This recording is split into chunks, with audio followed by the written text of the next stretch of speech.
Assalamualaikum warahmatullahi wabarakatuh.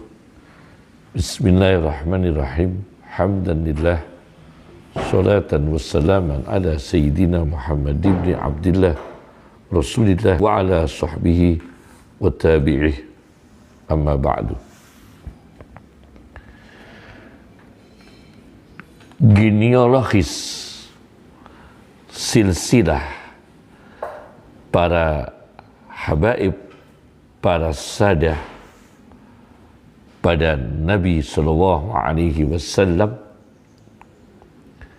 sebagai keturunan Muhammad Rasulullah Sallallahu Alaihi Wasallam. Di dalam Islam, genealogis para habaib dan para sadah pada Nabi Sallallahu Alaihi Wasallam disebut pertama dengan sebutan kerabatnya Nabi Muhammad Sallallahu Alaihi Wasallam atau qarabatun Nabi Sallallahu Alaihi Wasallam.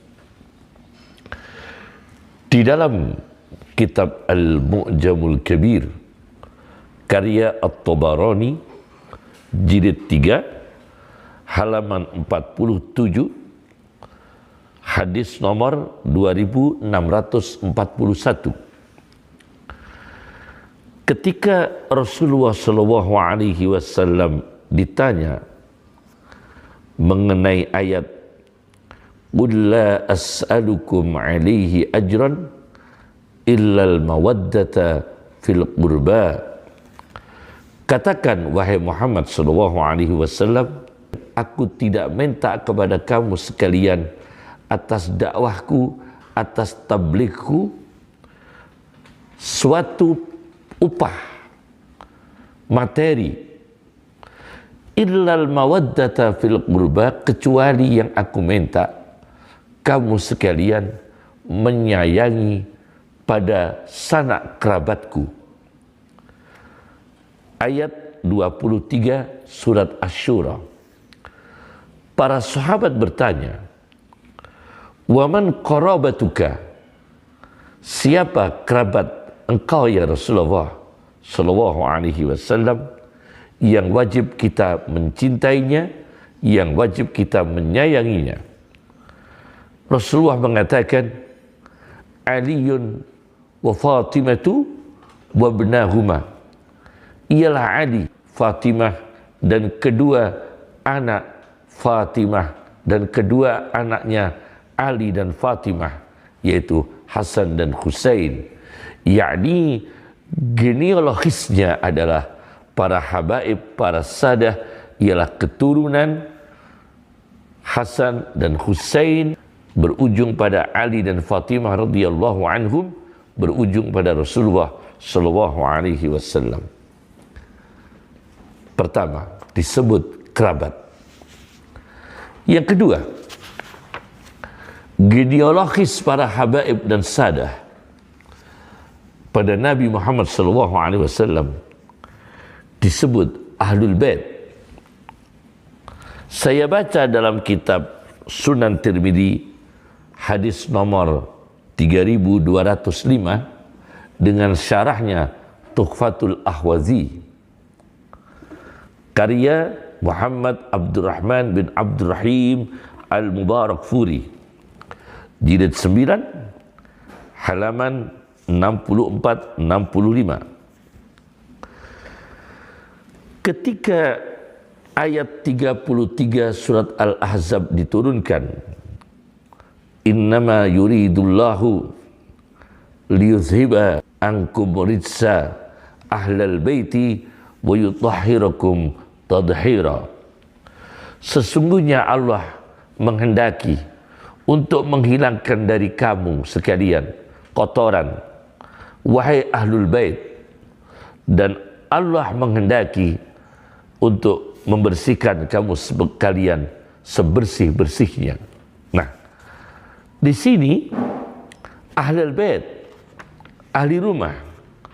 Siapa Ahlul Bait?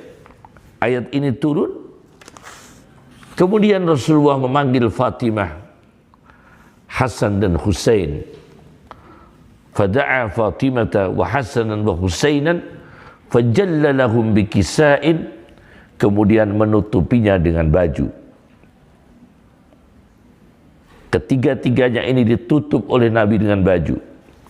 Wa Aliyun khalfa dhahrih, sedangkan Ali di belakang punggung Nabi Muhammad sallallahu alaihi wasallam, fajalla lahu bikisa'in, kemudian ditutupi dengan baju.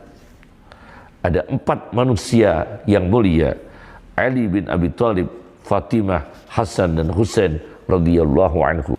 Kemudian Rasulullah mengatakan, Allahumma haula'i ahlu baiti, ya Allah, mereka inilah ahli rumahku, ahlul baitku.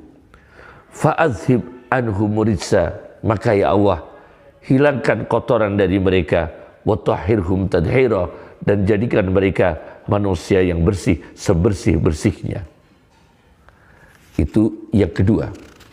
Yang ketiga, genealogis keturunan Nabi sallallahu alaihi wasallam, habaib dan sadah, disebut dalam Al-Quran ialah abna dan nisa, yaitu putra-putri Nabi Muhammad sallallahu alaihi wasallam.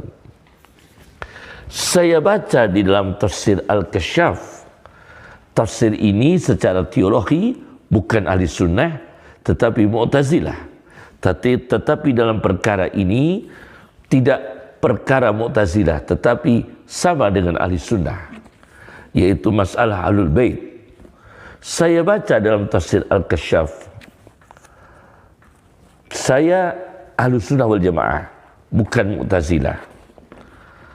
Karya Az-Zamakhsyari di jilid 1 halaman 433-434. Ketika ayat 61 surat Ali Imran turun, yaitu ayat yang mengenai mubahalah, tantangan Nabi mubahalah, tantangan Nabi dengan Nasrani untuk mubahalah, yaitu doa bareng, kemudian siapa yang mendapatkan laknat.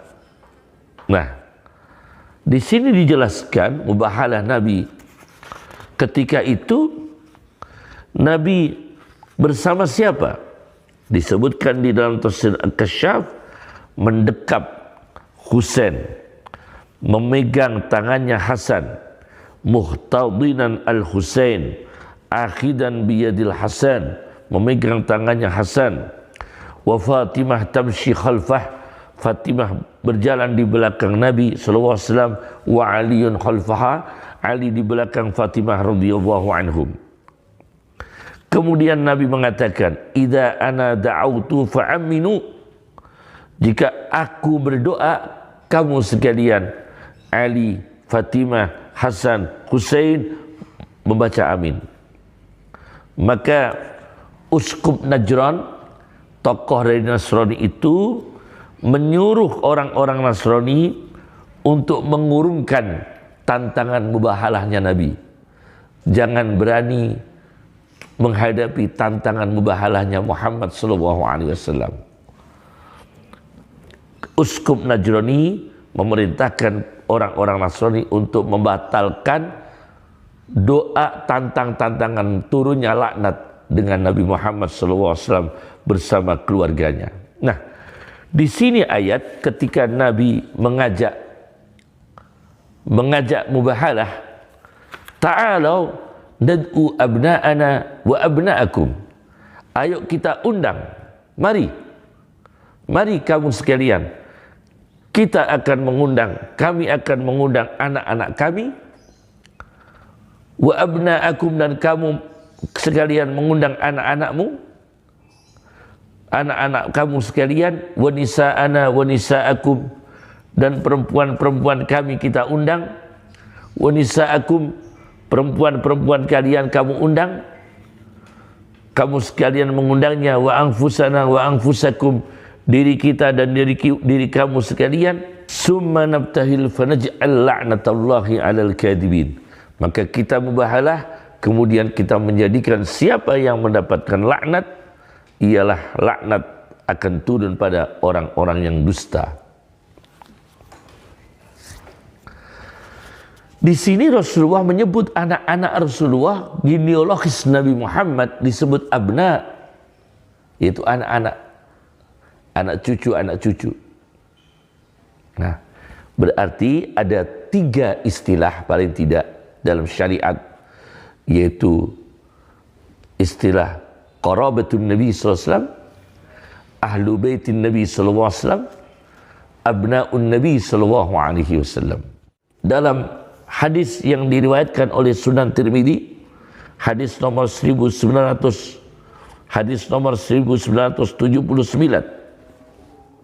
dengan syarahnya Tuhfatul Ahwazi karya Muhammad Abdurrahman bin Abdurrahim Al-Mubarakfuri, jilid 6 halaman 103. Rasulullah SAW bersabda, ta'allamu min ansabikum ma tasiluna bihi arhamakum. Studilah kalian, belajarlah kalian, risetlah kalian dari nasab-nasab kalian, genealogis. Nah, selama ini riset yang luar biasa terjaga keakuratannya adalah risetnya para habaib, risetnya para sadah.